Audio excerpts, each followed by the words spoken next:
I sat in the dark, the glow of my phone the only light in our bedroom. My hands trembled as I stared at the message that shattered my world. It wasn't long or elaborate, just a few words, but they hit like a bullet. "Miss you, my tiger. Can't wait to see you tonight."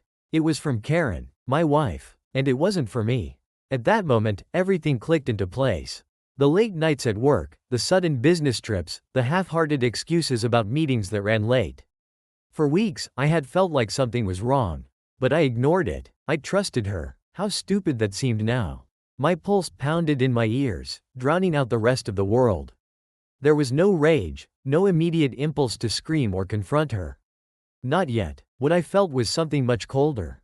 The kind of cold that creeps into your bones and lingers. A decision was made, as easily as flipping a switch. I wasn't going to lose it, I wasn't going to fall apart. I was going to get even. I spent the next few hours going over everything. Every interaction, every change in her behavior.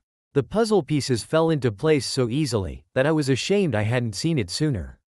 Her boss, George, that smug prick who always seemed too comfortable in her presence. I should have known, but now I did. I knew confronting her wouldn't be enough. An argument would give her the chance to lie, to twist the truth, to gaslight me into thinking I was the crazy one. No, I needed proof. I needed to see for myself just how deep this betrayal went. The next day, I stayed calm, acting like everything was normal. Karen kissed me goodbye before leaving for work, telling me she'd be late again. I smiled, nodded, and told her not to work too hard. Inside, I was already planning my next move. When I was sure she was gone, I logged into her laptop. She never was great with passwords, and she had no idea how easy it was to figure hers out. A couple of clicks, and there it was, her entire life laid out before me. Emails, messages, everything. I found their exchanges, weeks, months of them. George and Karen, the flirty texts, the secret meetups, the things she promised to do for him. My stomach churned, but I kept reading. Every word, every disgusting detail. But this wasn't just an affair. It was more than that. George had secrets, too. Things he didn't want anyone to know. Business deals, shady transactions, dirty little corporate tricks that could ruin him if they got out. That's when the plan started forming in my head. I wasn't going to just ruin George's life. I was going to destroy them both. As I sat there, combing through her emails and their messages, a strange sense of calm washed over me. My heart wasn't pounding anymore. The nausea faded. I was focused and determined. Revenge wasn't going to be quick or easy, but it was going to be thorough. And by the time I was done, Karen and George would regret every single moment they thought they could play me for a fool. I had what I needed. The texts, the emails, all the evidence of Karen's betrayal. But that wasn't enough. Exposing the affair wouldn't satisfy me. It was too simple, too predictable. I wanted to watch them both fall apart from the inside out, and I knew exactly where to start. George. He had no idea I discovered his dirty little secrets. In the same messages where he flirted with my wife, he talked about deals that should have never existed, contracts with clients that were off the books. It was all there, hidden beneath the surface of their affair. Enough to ruin his career if it ever came to light. And that's exactly what I was going to make sure happened. The next day, after Karen left for work, I didn't follow my usual routine. Instead, I sat down at my computer and started putting my plan into motion. I knew George's company had an internal compliance team, big corporations like his always did. So I drafted an anonymous letter and sent it directly to their department, attaching the first round of incriminating emails and financial records I'd found. Nothing overwhelming just yet, just enough to make them start looking. Once the email was sent, I felt the adrenaline kick in. This was just the first move, but I could already picture George sweating in his corner office, oblivious to what was coming. For now, Karen came home late that night, just like she'd promised. She was careful, though, making sure not to mention George, acting like she'd spent the evening working overtime. It would have been almost believable if I didn't know the truth. I played along, asking her about her day, pretending like I hadn't spent mine setting her world on fire. Over the next few days, I kept tabs on everything, both at home and through the company's grapevine. George started noticing something was off. The tone of his emails changed. Instead of the flirty, confident boss, he was suddenly more reserved and more paranoid. The investigation at his office had kicked off, and the whispers in the hallways were getting louder. I could imagine the walls closing in on him, slowly but surely. It didn't take long for Karen to notice the shift in his behavior. A few days after my first email, she came home looking tense. She didn't say anything about work, but I could tell something was bothering her.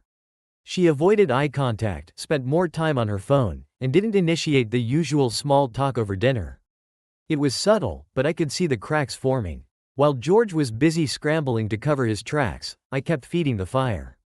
Every day, I sent more evidence, financial reports, shady contracts, and a few choice conversations that painted a very clear picture of corruption.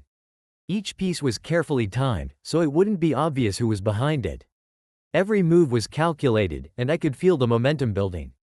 Then, it happened. Karen came home late again, but this time her face was pale, and she looked shaken. I could see it in her eyes before she even said a word. She sat down across from me at the kitchen table, her hands shaking as she tried to steady herself. "There's something going on at work," she finally said, her voice barely above a whisper. "With George." I looked at her, feigning confusion. "What do you mean?" They've opened an investigation into him," she said, her eyes darting nervously. "I'm not sure what it's about, but it's serious. He's been acting strange and, I don't know. People are talking." I nodded slowly, pretending to process the information. Inside, I was grinning. This was exactly what I'd been waiting for. George was on the ropes, and Karen had no idea I was the one holding the bat. "That sounds rough," I said, keeping my tone neutral. "I hope it's not too bad." Karen nodded, but her expression stayed tense. She excused herself and went to bed early, leaving me alone in the kitchen, savoring the taste of victory. It wasn't complete yet, but it was getting closer. The pieces were falling into place, just as I'd planned. As I lay in bed that night, I couldn't help but think about what would come next. George would fall, there was no doubt about that. His company would never tolerate the kind of corruption I'd exposed. But Karen, she wasn't just an innocent bystander in all this. She'd chosen to betray me, to lie to me for months, and there was no way I'd let her walk away unscathed. Soon enough, she'd find herself in the middle of the fallout. And when that happened, she'd realize just how deep this game went. The next few days were like watching a slow-motion car crash, inevitable and mesmerizing. George was unraveling. I had pushed just enough to start the avalanche, and now all I had to do was watch him tumble. Every day at work, the rumors got louder. People in the office were buzzing, whispering about the investigation.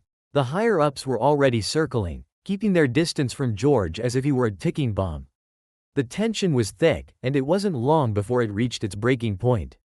One morning, I heard through the grapevine that George had been called into an emergency meeting with senior management.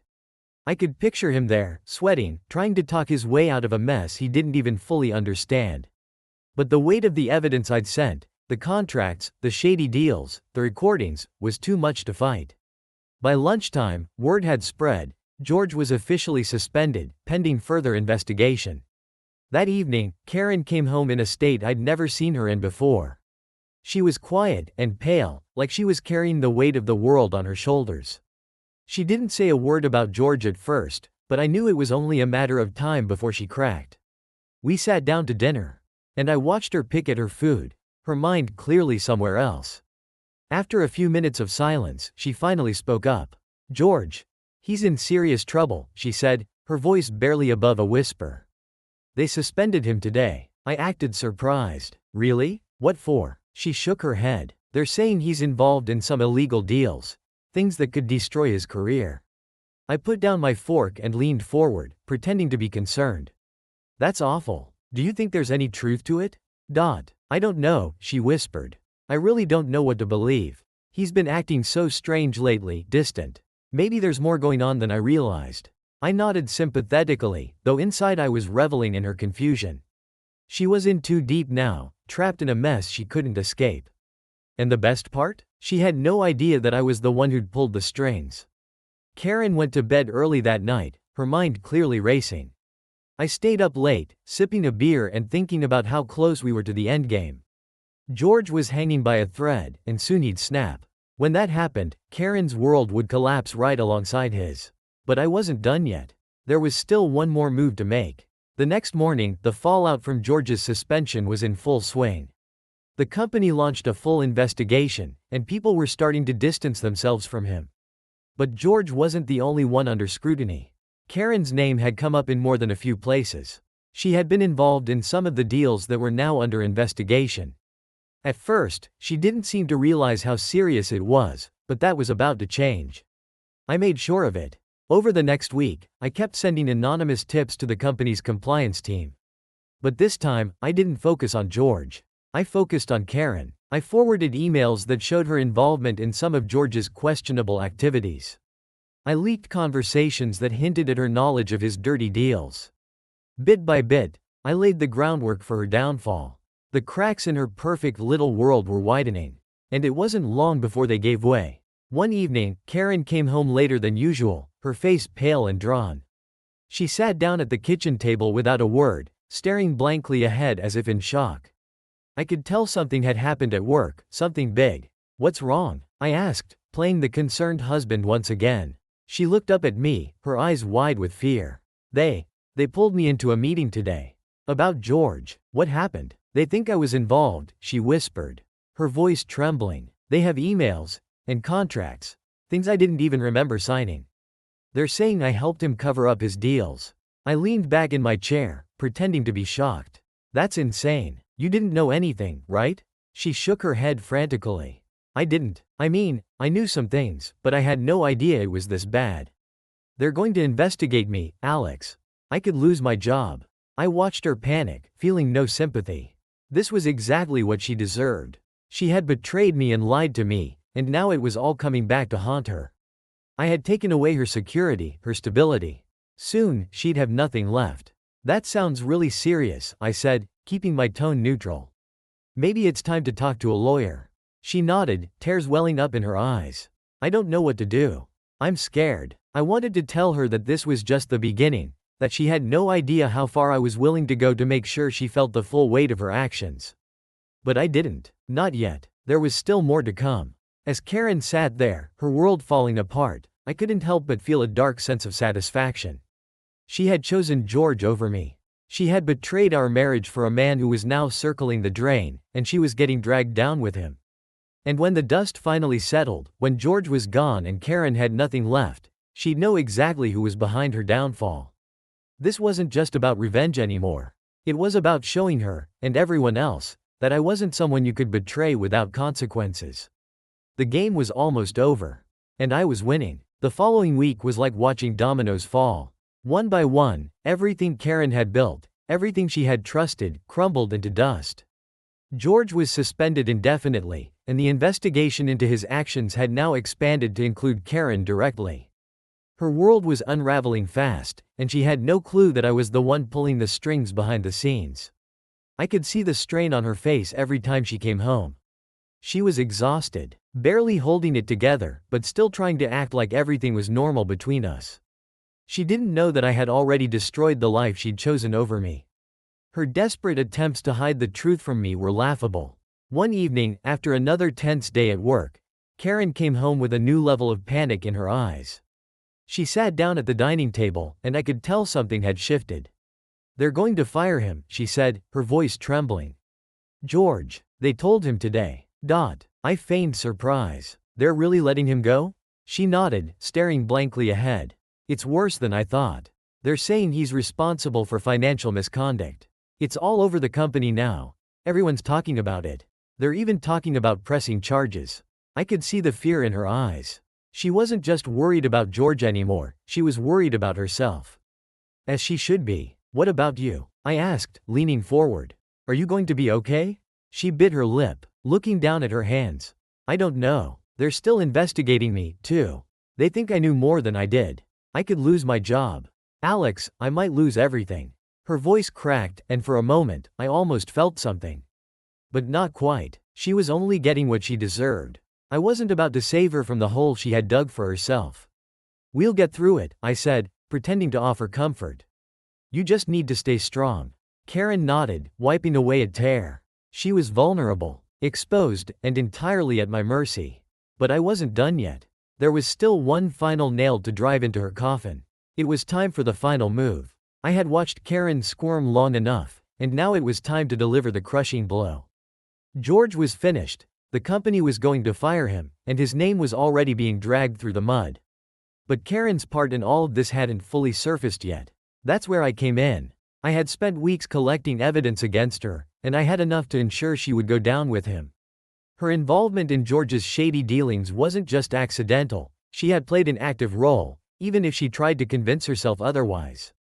I forwarded the last batch of incriminating emails to the company's compliance team, the ones that made it impossible for her to claim ignorance. It didn't take long for the consequences to hit. 2 days later, Karen came home in a daze. She didn't say anything at first, just walked into the living room and sat down on the couch. Her face was pale, and I knew that this was it. The moment everything came crashing down. "They fired me," she whispered finally, her voice barely audible. I sat down across from her, trying to look shocked. "What? Why?" She looked up at me, her eyes filled with tears. "They said I was complicit. I knew what George was doing, and I didn't report it. They had emails, conversations I didn't even remember. They've been investigating me this whole time." I leaned back, pretending to process the news. Inside, I was smiling. This was the moment I had been waiting for. "What are you going to do now?" I asked, keeping my voice calm. "I don't know," she whispered, burying her face in her hands. "I've lost everything, Alex. My job, my reputation, it's all gone." The silence between us hung heavy in the air. I could see the defeat in her eyes, the weight of everything finally crashing down on her. She had no one to turn to now. No George, no career. All she had left was me. But that was about to change. I stood up, walked over to the window, and looked out at the darkening sky. For a moment, I didn't say anything. I let the silence grow, filling the room with tension. Then I turned to her, my voice cold and steady. "I know about the affair, Karen." Her head snapped up, her eyes wide with shock and horror. "What? No, Alex, don't," I cut her off. "Don't lie to me. I've known for weeks. I saw the messages between you and George. I saw everything." She stared at me, frozen in place. Her face draining of color. She opened her mouth to say something, but no words came out. She was trapped, caught in the web she had woven. "I'm the one who sent the evidence to your company," I said, my voice low. "I'm the reason George is being fired. I'm the reason you lost your job." Her eyes filled with tears again, but this time they weren't tears of sadness, they were tears of pure fear. "Why?" she whispered, her voice trembling. "Why would you do this?" "Because you betrayed me," I said, the anger I had been holding back finally surfacing. "You lied to me. You cheated on me with him, and you thought you could get away with it. You thought I'd never find out." She shook her head, sobbing now. "Alex, please. I'm sorry. I made a mistake." "No," I said, cutting her off again. "This wasn't a mistake. You knew exactly what you were doing. You chose him over me. And now, you're paying the price." Karen fell silent, the weight of her guilt pressing down on her like a crashing wave. She had no excuses left, no lies to hide behind. Everything she had built was gone, and I had been the one to take it from her. I walked out of the room, leaving her sitting there in her misery. The game was over, and I had won. But somehow, as I stepped out into the night, I didn't feel victorious. The satisfaction I had expected wasn't there. I had gotten my revenge, but at what cost? My marriage was destroyed, my trust shattered, and in the end, I was left standing in the ruins of a life I no longer wanted. The war was over, but no one had won. And as the cold night air hit my face, I realized that maybe, just maybe, I had lost more than I had ever imagined. The morning after I exposed everything, the house was deathly quiet. Karen had spent the night on the couch, her tear-streaked face buried in her hands. The sobs had finally stopped at some point, but the silence that followed was even more unsettling. I moved around the kitchen, making coffee as though it was any other day, but I couldn't shake the weight of what I had done. My revenge had been meticulous, cold, and thorough. George was fired, disgraced, and possibly facing criminal charges. Karen had lost her job, her reputation, and everything she had worked for. I had obliterated their lives like I said I would. But now, in the aftermath, I felt an emptiness creeping in. The anger that had driven me for weeks was gone, and in its place was a hollow feeling that gnawed at me. I should have felt triumphant, but the satisfaction I had expected never came. I hadn't just destroyed Karen and George. I had destroyed myself in the process. I heard Karen stir in the living room, and after a few minutes, she walked into the kitchen. Her eyes were red and swollen, her hair a mess. She looked like a ghost of the woman I had married. Alex, she whispered, her voice hoarse from crying. Can we talk? I didn't answer at first, just poured another cup of coffee and set it on the counter in front of her. She sat down, wrapping her hands around the mug for warmth, even though I doubted she could feel anything right now. I don't know where to start, she said, her voice breaking. I know I've lost everything, and I know I hurt you. But please, just let me explain. I stared at her, feeling a strange mix of rage and pity. After everything, she still thought she could explain her way out of this. There was no explanation for what she had done. No excuse that could erase the betrayal. You can't explain this away, Karen, I said, my voice cold. You cheated on me. You lied to me. And now you've lost everything. What else is there to say? She flinched at my words, tears welling up again. But I didn't soften. Not this time. I made a horrible mistake, she said, her voice trembling. But it wasn't just about George. It wasn't like that. Our marriage wasn't right for a long time, and I didn't know how to fix it. I was scared. I felt lost. I scoffed, shaking my head. So you ran to him? Instead of talking to me, instead of trying to fix things, you ran into the arms of your boss. That's how you solved our problems.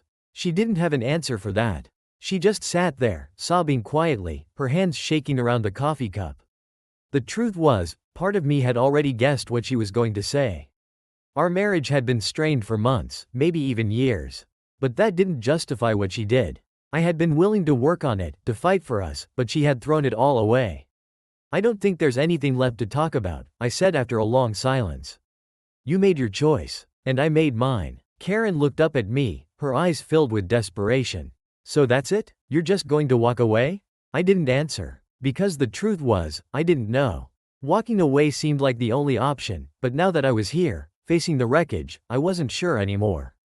The revenge had consumed me, and now that it was done, I had nothing left. Without another word, I walked out of the kitchen and headed for the door. I needed air. I needed to clear my head and figure out what the hell I was supposed to do next. Behind me, Karen called out my name. But I didn't stop. As I stepped outside, the cool morning air hit my face, and for the first time in weeks, I felt a sense of clarity. Maybe I had won the war, but what had I really gained? The next few days passed in a blur.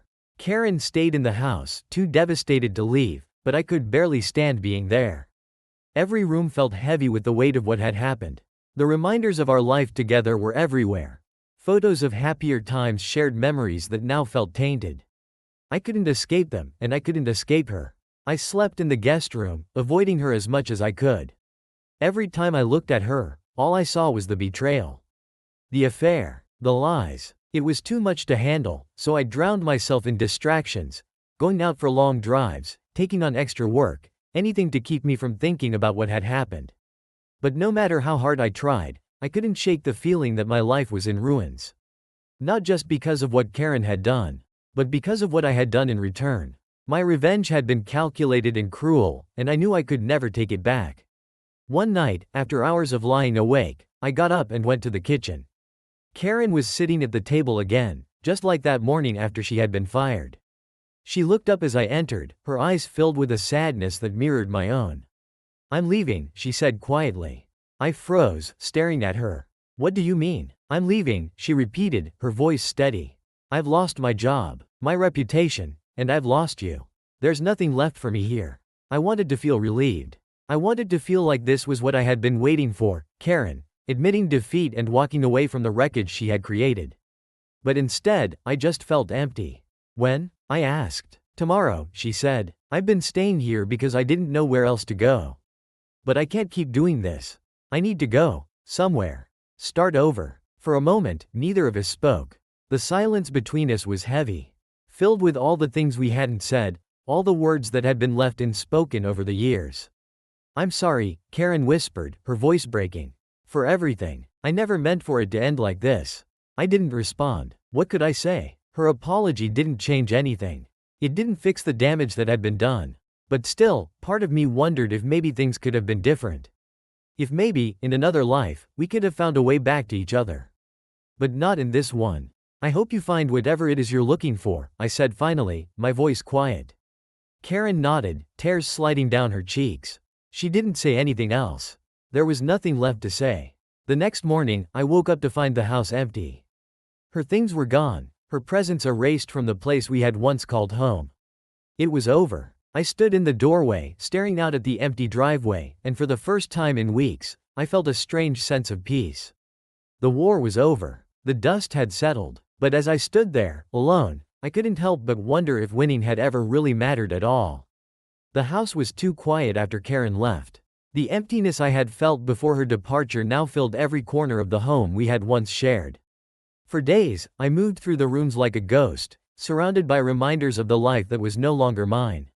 It was surreal how quickly everything had collapsed, how swiftly I had burned it all down. I should have felt victorious, but I didn't. I thought that once Karen was gone, once George was disgraced and my revenge was complete, I would finally find peace. But peace didn't come. Instead, the silence weighed on me like a heavy fog, thick and suffocating. At first, I tried to pretend that I could move on. I threw myself into work, filling my days with meetings and projects, trying to convince myself that I was in control. But it was just a distraction, a way to avoid facing the truth, that I was alone, and the person I had been when this all started was long gone. I began to wonder if there had been any point in my revenge. George was out of my life, fired, and humiliated, but he had always been the lesser villain in this story. Karen was the one who had betrayed me, and now she was gone too. I had stripped her of everything, but in doing so, I had also stripped myself of what little remained of our marriage. And what now? What was left for me in this house, in this life, that I had scorched in my quest for vengeance? One night, after pacing the empty rooms for what felt like hours, I finally sat down at the kitchen table. The same table where Karen and I had once shared meals, where she had confessed her affair, where I had laid out my cold, calculated plan. Now, it felt like a tomb, filled with memories that were too painful to linger on. I poured myself a drink, staring at the amber liquid swirling in the glass. The anger that had once driven me was gone. In its place was a numbness that I couldn't shake. I had wanted to punish Karen, to make her feel the same betrayal and pain that she had inflicted on me. And I had succeeded, maybe too well. But now I was the one left in the ruins of a life I no longer recognized. As I took a sip, my phone buzzed on the table. I glanced at the screen and saw a message from one of my colleagues at work. Apparently, George's situation had escalated. Rumor had it that the company was preparing to press charges, and the fallout had only gotten worse. His career was over. The man who had once held so much power over my wife's life, who had seemed invincible, was now nothing more than a disgraced memory. And Karen? I had no idea where she had gone. She had left without much of a trace, no forwarding address, no calls or messages since that last conversation in the kitchen. It was as if she had disappeared from my life entirely. I should have felt relief, maybe even closure. But instead, I felt an odd sense of loss. I had spent so much time focused on destroying her, on making her feel the weight of her betrayal, that I hadn't stopped to think about what would happen after. What was left for me, now that the flames had died down? I stood up from the table and walked over to the window, staring out at the quiet street. The world outside seemed so normal, so indifferent to the chaos that had consumed my life. Neighbors went about their routines, cars passed by as usual, and I stood there, disconnected from it all. In the end, the revenge that I had so carefully orchestrated hadn't filled the emptiness inside me. If anything, it had only deepened it. I had torn down everything, my marriage, my trust, the life Karen and I had built together, but in doing so, I had torn down part of myself, too. I realized then that revenge was never meant to heal. It was a fire that consumed everything in its path, leaving nothing but ash in its wake. And now, standing there in the quiet of my empty house, I was left with nothing but the ruins. As I stood there, I wondered if I had made the right choice. Maybe there had been another way, a path I hadn't seen in my anger and hurt. But it was too late for that now. The damage was done. The quiet stretched on, unbroken, as I stared out into the night. And for the first time since this all began, I felt the full weight of what I had lost. Not just Karen, but myself. And as I stood there, alone, I realized that no amount of revenge could ever bring back what had been taken away. It had been a month since Karen left. The house, once filled with the sounds of our life together, was now an empty shell. The silence had become my constant companion, and I'd grown used to the cold stillness that filled every room. The initial rush of my revenge had long since faded, leaving behind a hollow ache that I couldn't seem to shake. I hadn't heard from her since the morning she packed up and walked out. No calls, no texts, no signs of where she might be. Part of me didn't want to know, but another part, a deeper, quieter part, wondered how she was surviving out there. After everything I'd done, after the ruin I'd brought upon her, I couldn't help but feel a strange guilt creeping into the corners of my mind. I never thought I'd feel guilty about Karen. Not after the betrayal, not after the lies, not after George. But in the wake of my victory, I had nothing but time to think. Time to reflect on the damage I'd caused, on both sides. At first, I tried to fill the days with distractions. I worked late hours, spent time with colleagues, and tried to bury myself in anything that would keep me from feeling. But none of it worked. No matter what I did, the memories would always find their way back to me. One afternoon, while sorting through old documents in my home office, I came across a photo album buried deep in the bottom of a drawer. It was from the early years of our marriage. Back when things were simpler, back when I thought we were happy. I hesitated for a moment, then opened it. The first picture that stared back at me was one of Karen and me on our honeymoon. We were smiling and laughing. I barely recognized the people in the photograph. It was like looking at strangers, two people I no longer knew. Flipping through the pages, I felt an overwhelming sense of loss. We had been so full of hope back then. We had plans and dreams for the future, and I believed in those dreams with everything I had. But somewhere along the way, we had lost each other. Somewhere in the monotony of daily life, in the quiet struggles we never addressed, our connection had frayed until it snapped. I had been so focused on my revenge, so consumed by the need to make Karen pay for her betrayal, that I hadn't allowed myself to mourn what we'd lost. But now, sitting alone with these faded photographs, I couldn't escape it. We had loved each other once. And now that love was gone, burned to ash in the fire of my vengeance. For the first time, I wondered if it had been worth it. The next few days were a blur of routine. Work, errands, more work. But beneath the surface, something had shifted. The more I thought about what I had done, the more I began to question whether my actions had been justified. I had destroyed George's career, dismantled his reputation, and left him facing potential legal consequences. I had systematically ruined Karen's life, making sure she had nothing left. But in the process, I had destroyed a part of myself as well. The cold, calculating part of me that had orchestrated the entire thing now felt strangely foreign, like a mask I no longer wanted to wear.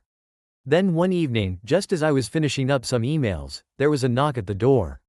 I wasn't expecting anyone. It had been weeks since I'd had a visitor.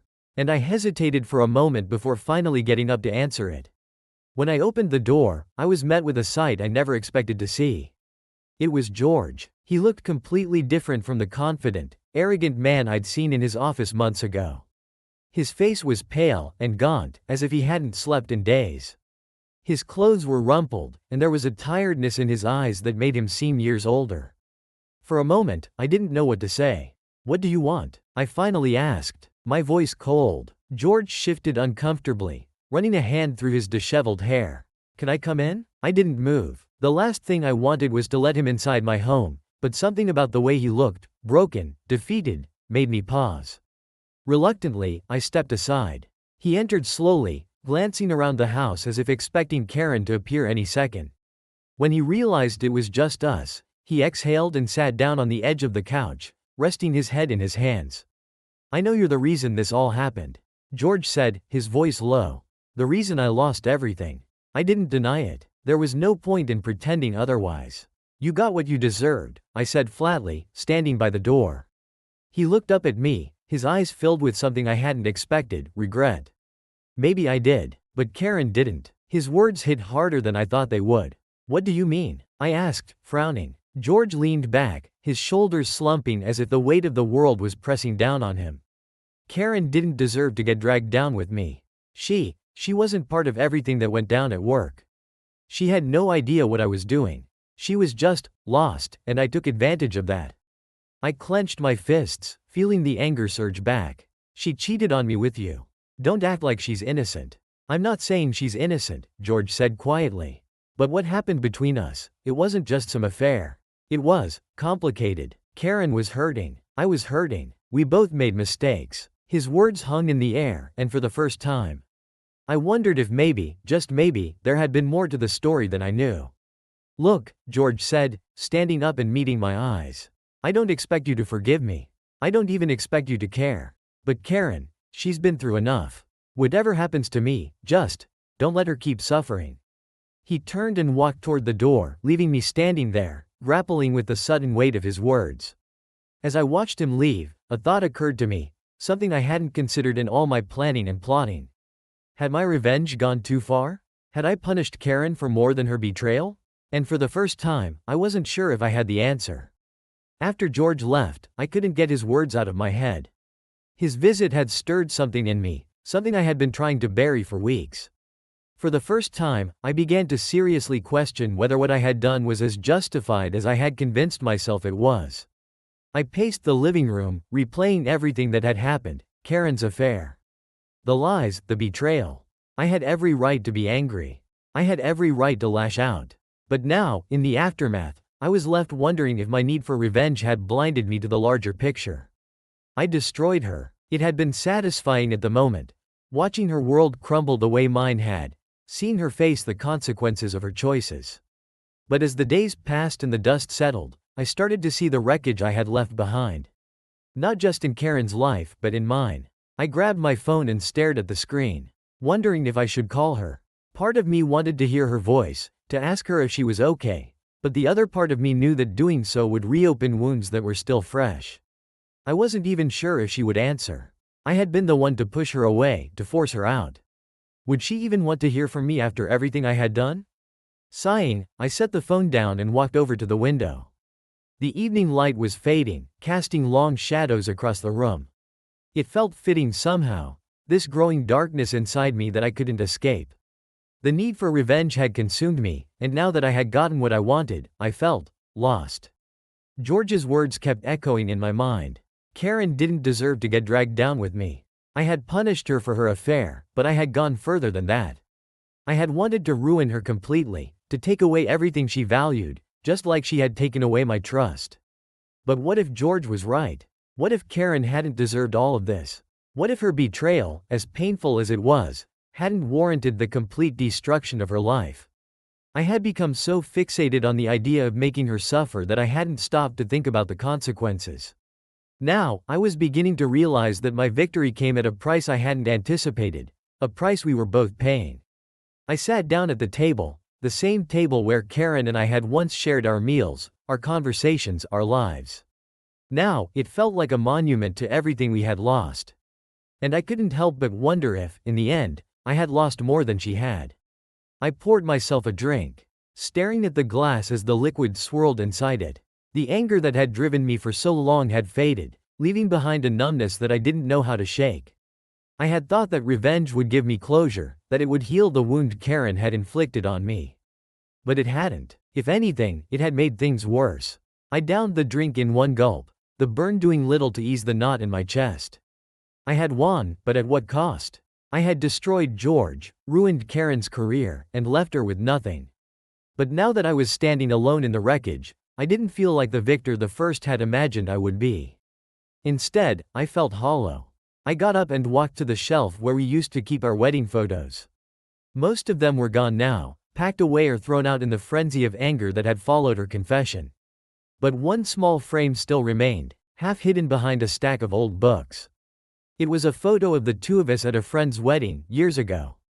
We were smiling, arms wrapped around each other, completely unaware of what would come. I stared at it for a long time, lost in the memory of who we had been. I had loved Karen once, deeply. And though that love had been twisted into something unrecognizable by the end, the memory of it still lingered, like a ghost that refused to leave. Had I destroyed the woman I had once loved? Or had she destroyed me first? It was a question I didn't have an answer to. But as I stood there, holding the photo in my hands, I realized something. Revenge hadn't given me back what I had lost.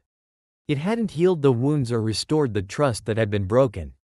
All it had done was leave me standing alone, staring into the ashes of what used to be. I placed the photo back on the shelf and walked toward the door, grabbing my jacket. I needed air and space to think. But as I stepped outside into the cool night, I couldn't shake the feeling that no amount of fresh air would be enough to clear the weight of what I had done. Karen was gone, and though I had made sure of that, I couldn't help but feel that in my quest for revenge, I had lost something far greater than her. I had lost myself. It was late on a Friday night when my phone rang, startling me out of the quiet monotony I had grown used to. The weeks following George's visit had passed in a blur, and I had settled into a routine of numbing distractions. But something about the way my phone buzzed that night sent a jolt through me, breaking the stillness. I glanced at the screen. Unknown number. For a moment, I debated ignoring it, letting it go to voicemail. But something inside me told me to pick it up. Maybe it was the lingering guilt, or maybe I was just curious. Either way, I swiped to answer. Hello? There was a brief silence on the other end before a familiar voice spoke. Alex, it's Karen. I froze, the sound of her voice hitting me like a punch to the gut. After weeks of silence, I hadn't expected to hear from her again. Not after everything that had happened. Not after the way I had left things. Karen, I said slowly, unsure of what else to say. A part of me had been waiting for this moment, but now that it was here, I felt lost. I didn't know if I should call, she continued, her voice shaky. But I couldn't just leave things like this. I stayed silent, unsure of how to respond. What was I supposed to say to the woman I had systematically destroyed? The woman who had betrayed me. Yes, but also the woman who I had once loved more than anything. I know you probably hate me, Karen said, her words coming out in a rush. And I don't blame you. I deserve it. I deserve everything that's happened. But I need you to know that I'm sorry. Sorry. The word hung between us, heavy and filled with years of pain and regret. Is that why you called? To apologize? I asked, my voice colder than I intended. She hesitated. No. I mean, yes, but there's more. I didn't call just to say sorry. Alex, I called because I don't know where else to turn. A wave of confusion washed over me. What do you mean? Karen let out a shaky breath. Everything's gone, Alex. My job, my reputation. I can't even find work in the same field anymore. And it's not just because of the affair or what happened with George. It's because of everything that came out after. The things I didn't know about. I felt a knot form in my stomach as I realized what she was getting at. The evidence I had gathered on George hadn't just implicated him, it had spread. Ensnaring anyone even remotely connected to him. That included Karen. Why didn't you tell me? She asked, her voice filled with quiet desperation. Why didn't you tell me what you were planning? I didn't have an answer for her. I had been so consumed by my need for revenge, by anger and betrayal, that I hadn't cared about the collateral damage. Karen had cheated on me, and in my mind, she had deserved everything that came her way. But hearing her now, broken and vulnerable, I couldn't help but feel the weight of my choices. Maybe George had deserved what happened to him, but Karen, she had been lost, confused, caught up in something that spiraled out of control. And I had pushed her further into that spiral. I didn't think you'd care, I said finally, my voice low. After everything that happened, I thought you made your choice. There was a long pause, and when she spoke again, her voice was barely above a whisper. I did make a choice. A terrible one, but I didn't deserve to lose everything, Alex. For the first time, I realized she was right. She had betrayed me, but what I had done in return had been far worse. I hadn't just punished her for cheating. I had destroyed her life, her career, her future. And now, I wasn't sure if I could live with the consequences. The conversation with Karen replayed in my head for days after. Her voice lingered in my thoughts, bringing up memories I had been trying to bury. I couldn't stop thinking about her final words, I didn't deserve to lose everything. For the first time, I began to question not just my actions, but the person I had become. In my quest for revenge, I had lost sight of who I was. I had let my anger turn me into someone cold, calculated, and ruthless. And in the end, it hadn't brought me peace. It had brought me guilt. I couldn't escape the feeling that I had gone too far. In trying to punish Karen, I had lost something vital. I had destroyed the woman I once loved, but I had also destroyed the parts of myself that were capable of forgiveness, of compassion. I kept thinking back to the early days of our relationship, to the times when Karen and I had been happy when we had believed in each other. We had been so full of hope back then, so sure that nothing could break us. But in the end, we had broken ourselves. One evening, as I sat in the quiet of my empty house, I made a decision. I picked up my phone and dialed Karen's number. She answered after a few rings, her voice cautious. Alex, I've been thinking about what you said. I began, my voice steady. About how you didn't deserve to lose everything. There was a pause on the other end. And, I'm not saying I forgive you, I continued, my words measured. But I realize now that what I did was wrong. I let my anger take over, and I didn't stop to think about how it would affect you, how it would affect both of us. Karen didn't say anything, but I could hear her breathing, waiting for me to continue. I don't know if we can ever fix what happened, I said quietly. But I'm willing to try. I'm willing to talk, to figure out where we go from here. There was a long silence before Karen finally spoke. I'd like that. And just like that, the first crack appeared in the wall I had built between us. It wasn't forgiveness. It wasn't redemption. But it was something. A small step toward rebuilding, toward finding a way forward from the wreckage of our past. We didn't talk long that night. There were too many wounds, too many unspoken words still hanging between us. But as I hung up the phone, I felt something I hadn't felt in a long time, hope. It wasn't much, but it was enough. For the first time since this nightmare began, I allowed myself to believe that maybe, just maybe, there was a way to move on from the pain. Maybe, after everything, there was a way to rebuild. Not as the people we used to be, but as something new. Something better. And for the first time, I realized that revenge hadn't been the answer. It had never been about destroying Karen or George. It had been about facing the broken parts of myself and finding a way to heal. Maybe, now, I could start.